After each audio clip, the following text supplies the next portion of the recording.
Hey everyone, welcome to Be the Change. My name is Lily Mott, and today's episode is about how change comes when we take interest in our fellow human beings. This week's episode features Reem Zidiah, and she is an activist from Gaza who is raising awareness about the conflict that displaced her family from their home in Palestine. Reem is in the process of relocating to Egypt with her family and had limited Wi-Fi connectivity during our conversation, so it may be difficult to hear the audio from this recording. However, I am so glad that I had the opportunity to speak with Reem and hear her story, and now I get to share it with you as well. Let's get started with this episode featuring Reem Zidiah.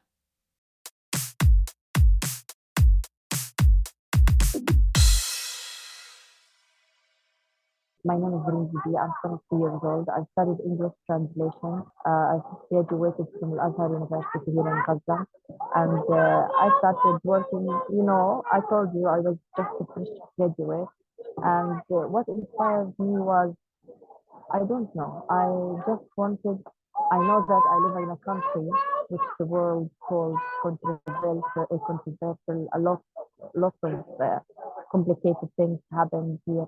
The thing that control my thoughts all the time, that I want to change this stereotype, the idea of Palestine or Palestinian, especially the youth generation. And I saw lots of examples here. And I was in a very supportive environment also. I have the colleagues, and we think alike. We have the same things, same desires. So these things encouraged me more to be in this field.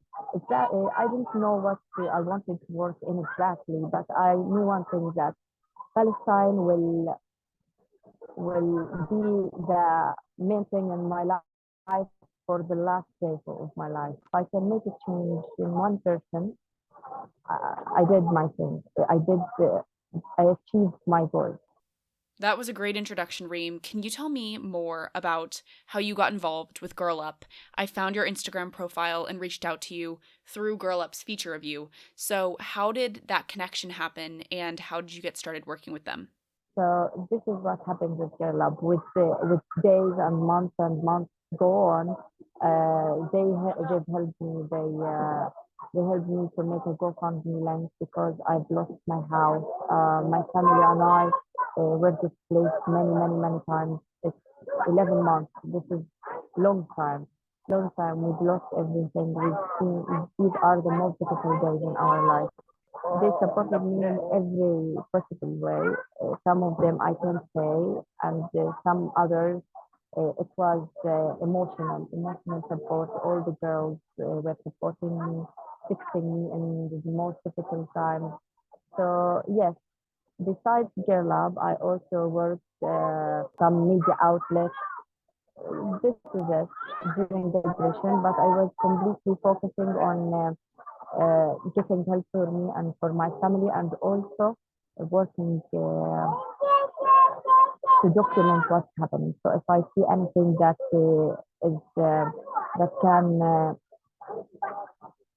that brings what's the 1 second, when I see something that lots is happening here, but when I see something that is very strange, and I see that this should be shot or I should talk about this, I send message to many people, and I record about it. But for Girl Lab, the biggest support.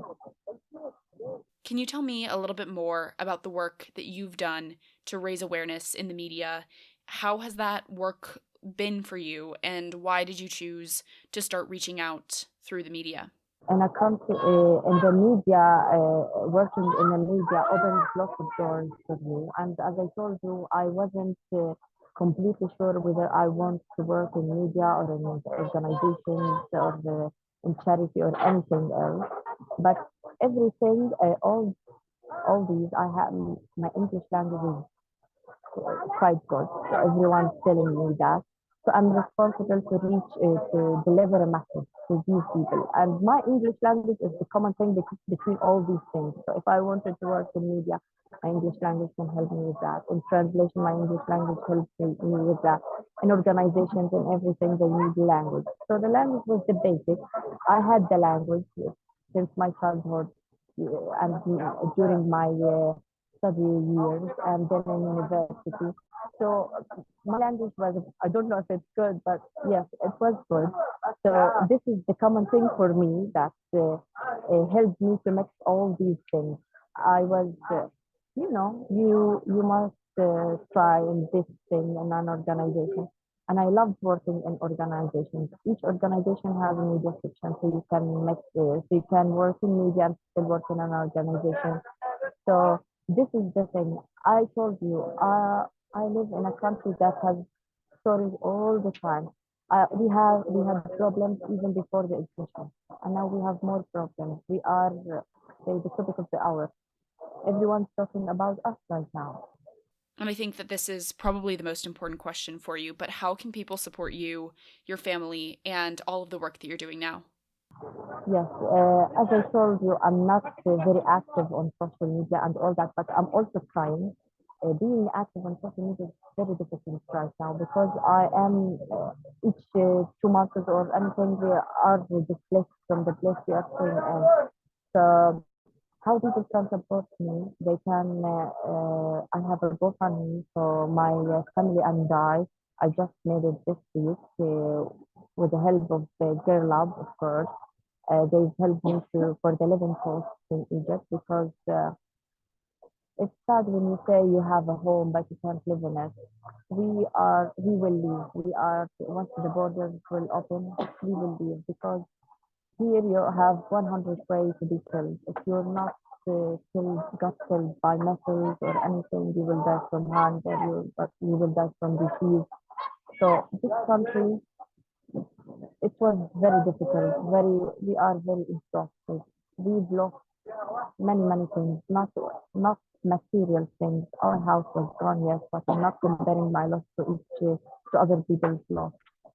So the material support means a lot because we are victims and we have lost everything. So when people support us uh, with cash or I don't know what is it through GoFundMe, this will help me and my family so we can have a life with freedom, dignity, and we can have security, safety.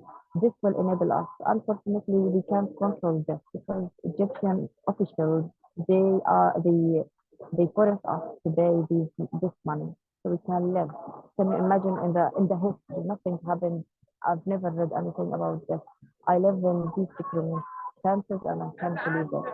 You are a victim, you live in a war zone, and you have to pay money $5,000, $10,000 for each person who can just cross the border.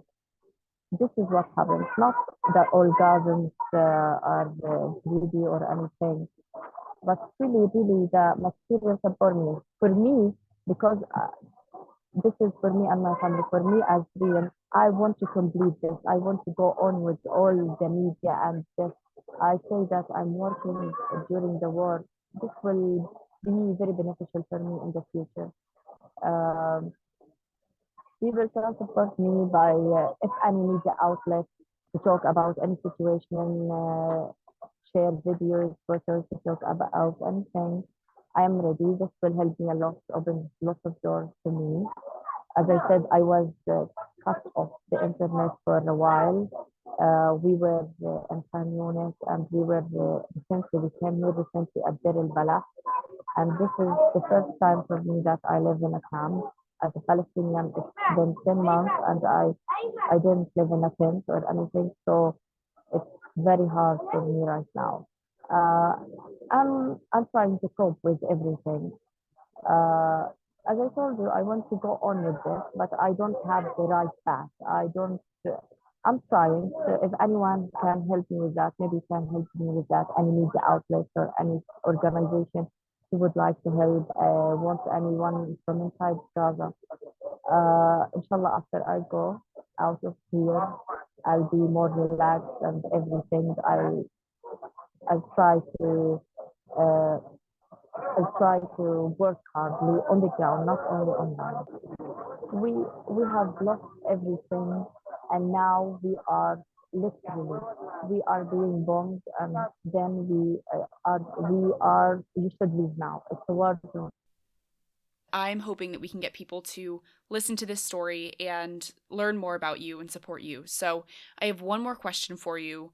Do you have any advice for young people who might want to get involved in raising awareness about the Gaza Israel conflict or other issues, and they want to make change, but they may not know where to get started?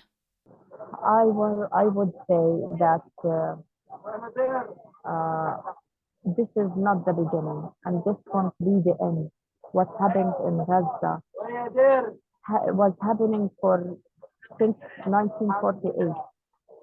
This was happening since the beginning. And once you realize and read about our history and know who is the right side of the history and who is the wrong side, it's not because lots of the awful things happen, you stand with Palestine. No, if you want to support Palestine, you should know that we are on the right side of the history.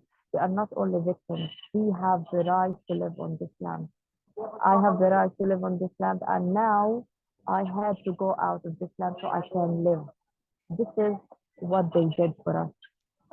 My advice is read, not only read, know the truth, open your eyes, know the truth, and if you can change the thinking or one person's perspective about this issue, which they claim that it's complicated. When you say Palestine and Israel is not a country for sure. After all this, it's an occupation, and I will say this till the last day. They are an occupation, illegal. They are genocidal. So if you are able to change one person thinking about us, you did the thing that you want to do.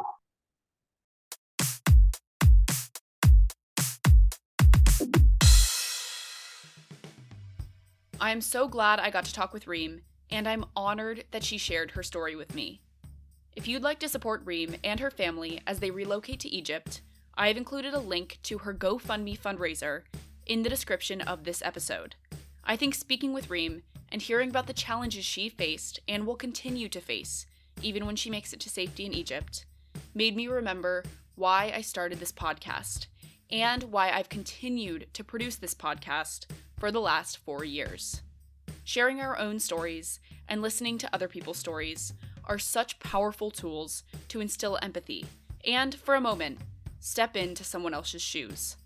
After hearing a story like Reem's, it made me, and hopefully you as well, interested in following along with her journey and supporting her, which just shows how change comes when we take an interest in our fellow human beings.